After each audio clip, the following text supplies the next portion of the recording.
Partai Amanat Nasional atau PAN mengatakan bahwa Anies Baswedan belum tentu bisa maju di Pilkada Jakarta dikarenakan belum ada partai yang mengusungnya. Meskipun PKS mengusungnya, namun demikian belum cukup kursi untuk bisa mengajukan satu pasangan calon gubernur dan wakil gubernur. Masalah DKI, pertama menurut kami Anies belum tentu juga maju kan, dan belum didaftarkan.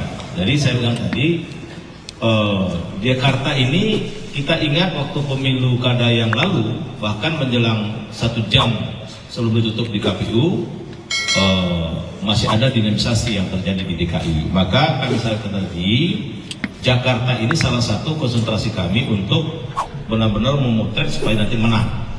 Nah, siapa yang akan kami usung? Tadi kalau di internal Cita Anjani. Yang siapa yang diajak partai koalisi yang sedang kami komunikasikan. Nah, apakah Anies? Ya, Anies kan belum tentu juga maju.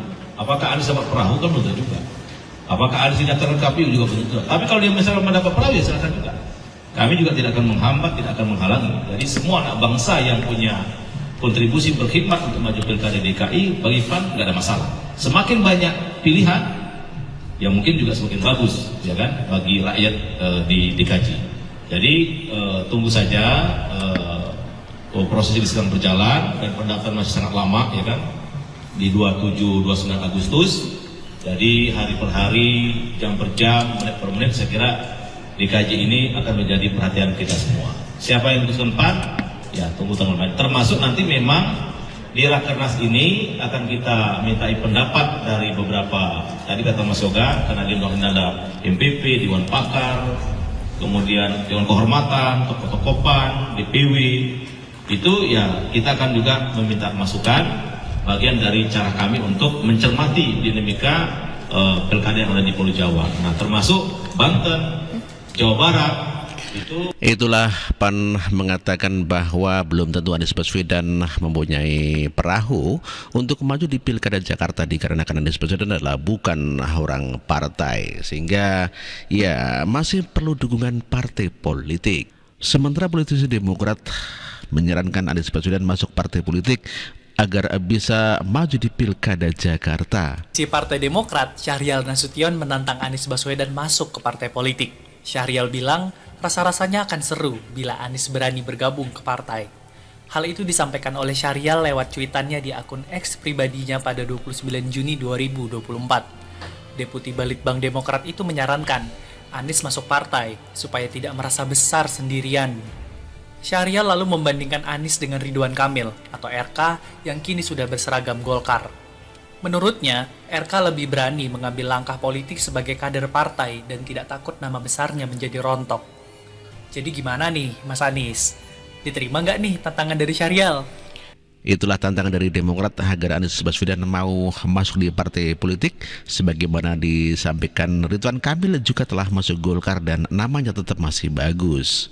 Sementara Anies Baswedan masih meminta dukungan dari partai-partai lain selain dari PKB dan PKS agar bisa melenggang di Pilkada Jakarta. Assalamualaikum warahmatullahi wabarakatuh. Saya saat ini sedang dalam perjalanan, karena itu izinkan menyampaikan rekaman ini, menyampaikan rasa terima kasih dan apresiasi atas sikap PKS hari ini yang tadi disampaikan oleh Bapak Presiden. Insya Allah sekembalinya ke tanah air, kami akan segera berkomunikasi dengan pimpinan PKS untuk membahas langkah-langkah lebih jauh untuk tidak lanjut ke depan. Begitu juga dengan pimpinan-pimpinan partai yang lain. Kita sudah berjuang bersama-sama di Jakarta maupun di tingkat nasional bersama PKS. Insya Allah kita berjuang bersama-sama ke depan. Alhamdulillah sesudah PKB dan PKS, insya Allah akan ada partai-partai lain yang mau berjuang bersama untuk mengembalikan Jakarta menjadi kota yang maju kotanya, bahagia warganya. Salam takzim untuk seluruh keluarga besar PKS. Assalamualaikum warahmatullahi wabarakatuh. Itulah keyakinan Anies Baswedan yang meyakini bahwa akan ada partai politik yang akan mendukung Anies Baswedan di Pilkada Jakarta dan meyakini juga Jakarta akan kembali menjadi bahagia warganya, bahagia kotanya. Begitu kata Anies Baswedan. Sementara Hasto Kristianto Sekjen PDIP mengakui siap bekerja sama dengan PKS yang telah mengusung Anies Baswedan. Namun demikian Hasto minta kader PDIP juga diajukan.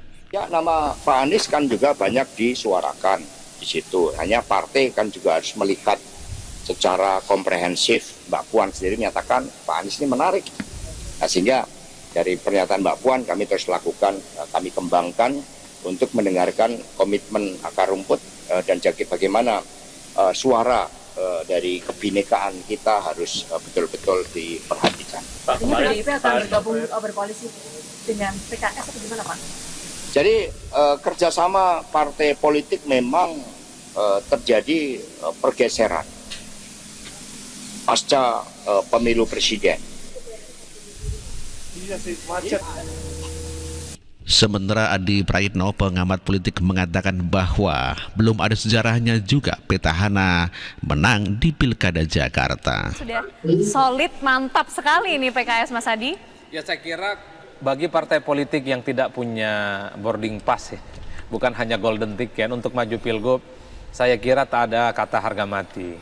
Itu harga negotiable ya bagi seorang petarung politik, termasuk di Jakarta. Kalau saya membaca rata-rata secara umum, PKS misalnya dalam 2017 itu sikap politiknya selalu berubah. Pertama, mendeklarasikan Mardhani Alisera sebagai calon gubernur.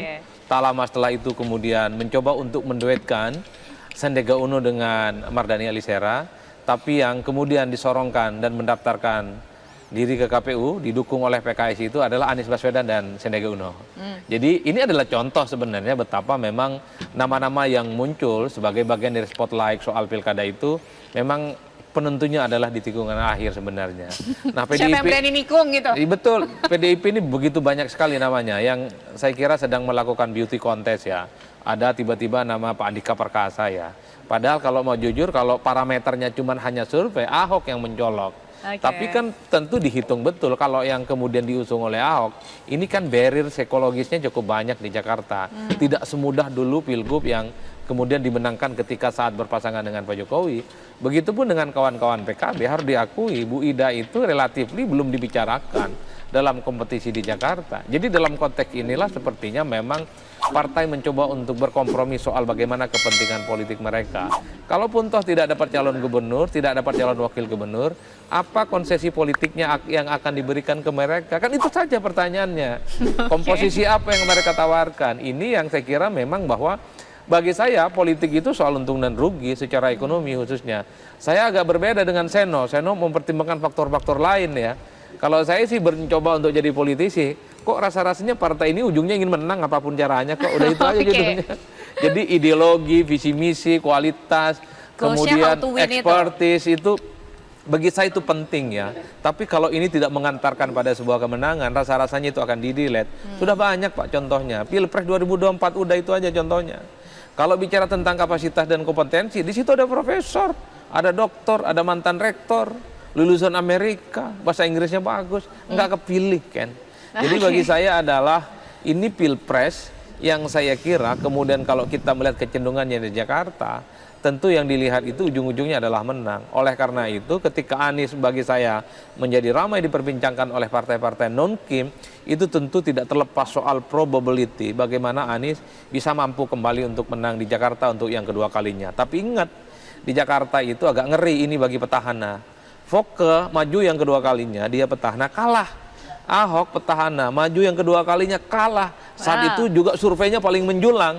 Anies diuji, apakah akan mengulang kutukan petahana itu bisa hilang atau enggak? Apakah Anies bisa melawan kutukan politik yang ada di Jakarta? Itu tantangannya. Nah, ya, itulah Adi Praitno yang mengatakan bahwa apakah Anies bisa menghilangkan kutukan petahana yang bakal kalah di Pilkada Jakarta dikarenakan belum ada sejarahnya petahana atau incumbent bisa menang di Pilkada Jakarta. Ya, otomatis mulai gusar begitu ya.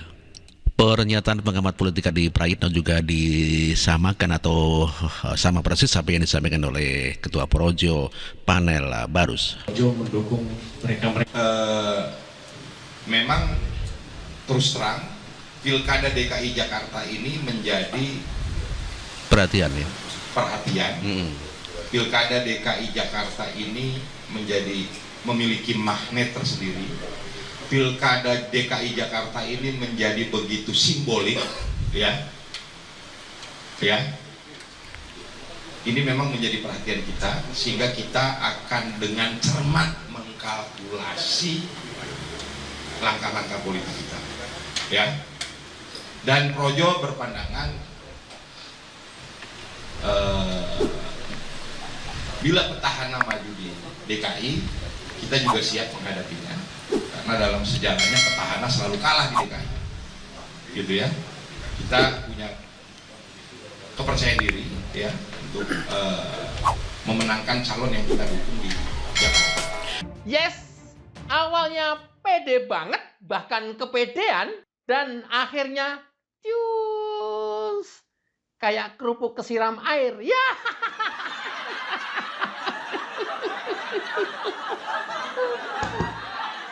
Ya, siapa itu? PKS DKI Jakarta.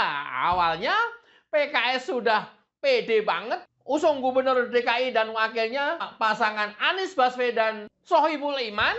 Ternyata itu justru membahayakan PKS. Kenapa? Karena PKB hanya dikacangin doang. Iya. PKB dari awal sudah ngusung Anies. Emang kader lu? Ya bukan. Nah terus lu dapat apa? Dapat Anies. Emang dia mau jadi kader resmi PKB? Nggak mau. Ya. Lah kalau lu usung, ya nggak tahu. Dia maunya kader PKS. Ya.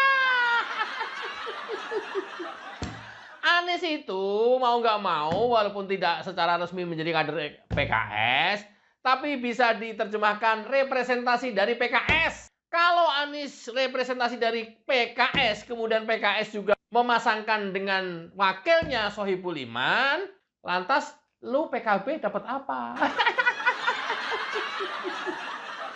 Lu mau merongos? Mau? Ya nggak apa-apa. Bagus, bagus, bagus. Nggak dapat apa-apa, merongos. Begitu belakangan pasangan Anies Sohibul diklaim adalah dari PKS, ya belakangan mulai goyang-goyang sikit.